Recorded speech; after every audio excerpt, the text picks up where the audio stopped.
Hello, I'm Brian Layden and I'm a local writer, and I'm here to speak to Christy Tighe about Cromleach Lodge. We're here in the gardens, as it happens, on a beautiful day on this elevated site. Christy, I'm a local man and you're local also, I believe. I am indeed, Brian. I was born and reared a couple of 100 yards from here.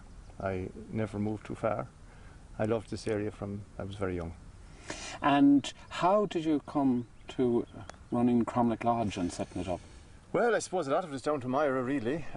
We married in 1977, and very soon after that Myra started a small B&B here. And I was still working full-time, and it sort of evolved over the years from a small B&B to what we have today. Christy, Cromleach Lodge is a very personal enterprise for you, because I believe you didn't have any formal training in hotel management as such. No, neither Myra nor myself have any formal training. But when we started, it seemed the obvious thing to do, really, when we came to live here, with the lake so close to us and it's such a lovely area. Yes. And angling was quite popular at the time, and our first guests, in fact, were anglers. From there we moved on and we began to get, at the time, Germans were coming to Ireland quite a bit, and we began to get some Germans.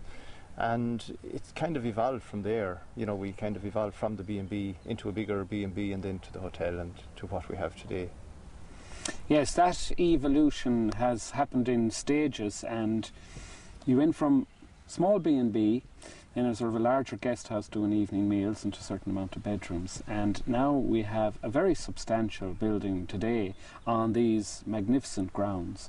But it fits in beautifully into this landscape. Do you think being from the area has helped you to envision, to arrive at your vision for the place? Yeah, you see, it was never really a conscious decision. The whole thing, as I said already, evolved from being small into what it is.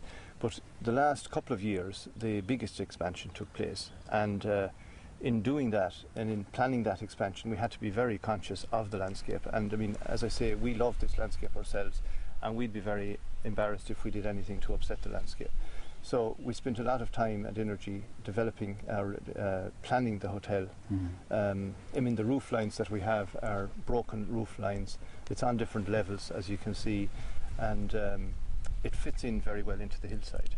Yes, there's a sense almost that the mountains lean towards the building and the building leans. There's a lovely connection, the way it leans towards the mountains, and at every part of the hotel you are conscious of the landscape. Yeah, I think it's very important when you're designing a building that you're familiar with the site. I think that's the most important thing, and me living here all my life, I'm very familiar with the site. You know, I'm familiar with where the sun rises, where the sun sets, where the nice views are, and you know, we designed it in such a way that we've taken full advantage of the views and the landscape. And even in designing the gardens, you know exactly where to plant a tree that's not going to block somebody's view or something like that. Yes. How many rooms do you have now at this point? At this point in time we have 57 rooms. I noticed an interesting way that they're configured, almost in little units to cater for both the individual, to give them a very quiet place, and also for a group. Well, again, it's something we're conscious of. In our last development we added a function room where we can take weddings and so on. And we were very conscious of providing non-wedding guests with peace and quiet in their room while there might be a wedding going on. And it's designed in 3-bedroom suites. So you can have 1 bedroom of the suite, or you can take 2 or 3, it doesn't matter. And it's also laid out in such a way that we can position our non-wedding guests away from the wedding, so they don't know there's a wedding going on or whatever else is happening in the hotel. So, you know, it's designed for peace and quiet, because that's really what this whole area is about. There's tremendous attention to detail all around. Well, in fact, a lot of the attention to detail now would be in the interior design and so on that Myra does. I would be more involved in the actual physical buildings and the layout of the buildings and the design of the buildings themselves from a sort of external point of view. I loved your walk. Not only you can actually leave the grounds and connect with the history of the area on this magnificent mystery tour through woods and meadow and formal gardens up to the ancient Labby Rock. That's right. Well, I mean, as I say, we both love this area, and we love to introduce people to it genuinely, and we try to encourage people to leave their car and walk and just take in the landscape and relax. We have a lovely walk at the back of the hotel. We have seats here and there where you can sit and just listen to the silence, and there are numerous walks you can do from the hotel without moving your car. And then there are also lots of walks you can do by driving a little bit, and like Carrowkeel, for instance, just behind us there, and Rigna, Knocknarea, there are so many lovely areas for walking. Yes, I spoke to Moira about time for hobbies and relaxation, but I believe you're a good hill walker. I love walking. It's the one thing that I think takes your mind off the mundane business side of things. And Moira and I love walking together, and very often if we're walking you might come up with some new idea or something, and it's a great form of relaxation. Yeah, we are blessed here in this area. I think some of the finest hill walking you'll find anywhere, from the Brickleaves Mountains, as you say. Yeah, and it's very accessible. You can actually, there are lots of little roads, quiet little roads where you can walk or cycle indeed, and it's great really. Christy, you and Moira seem to have found a perfect balance between her skills, attention to detail in the lodge, her abilities and skills as a chef, and then your aptitude for people, and because you are a people person. I am, and I genuinely get a pleasure out of seeing people enjoy their holidays and enjoy their stay. And we have two sons, as you probably know, and they're both in this business. David is the older one. He's in Los Angeles and he's a restaurant manager over there. And I was talking to him one day about his job, and he said, only 1 hour of my day is work. And that kind of sums it up for me as well. When I'm in the restaurant or I'm talking to the guests, that to me is not work at all.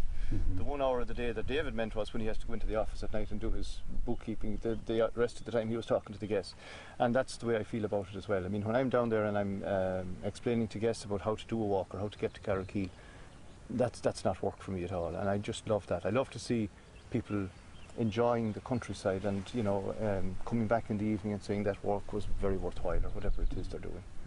And Christy, Cromleach Lodge has a reputation for quality and consistency that has remained with you from your smallest origins to the great operation it is today. How do you think you've achieved that, and not just the quality and consistency, but the numerous awards you've won over the years?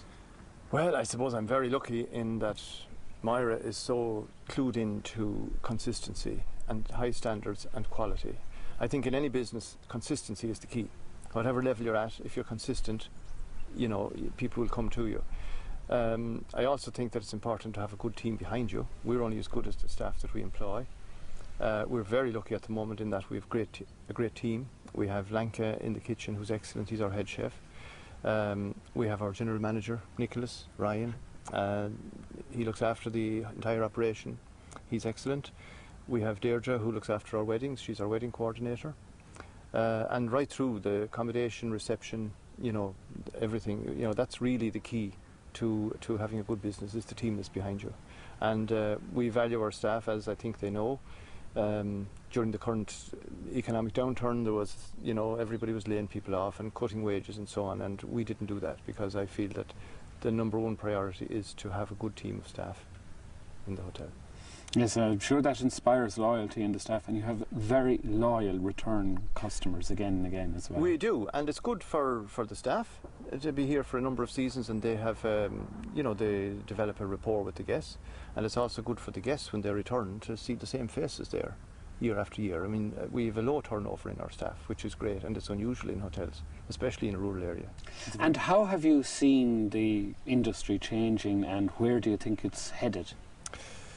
Well, I suppose the last couple of years have seen such changes globally, and certainly in Ireland, and certainly in all industries, but probably most of all in the hotel industry, because we've just had to completely readjust and completely rethink the way we run our businesses. We have to become more competitive, run our businesses more efficiently. And I think while the recession and the downturn in the economy is not good, there's always something good can come out of it. And I think Ireland has a great opportunity to reposition itself in the marketplace cost-wise, and we have the name of being expensive, but there's very good value to be got now. And I think if we could only get that message out there, that there's good value in Ireland, it would, long term, when the recession is over, it would help us along. I think it's very, very important that we maintain our standards. I mean, here in Cromleach we've always had high standards. we don't want to compromise on those. We're not going to compromise on those. And I think if people do that in whatever business they're in, it'll stand to them when the economy recovers. I think the biggest mistake would be to reduce costs but also reduce standards. I know it's difficult to do it both ways, but I think the most important thing is to maintain the standards and be ready when the recovery comes, because it will come.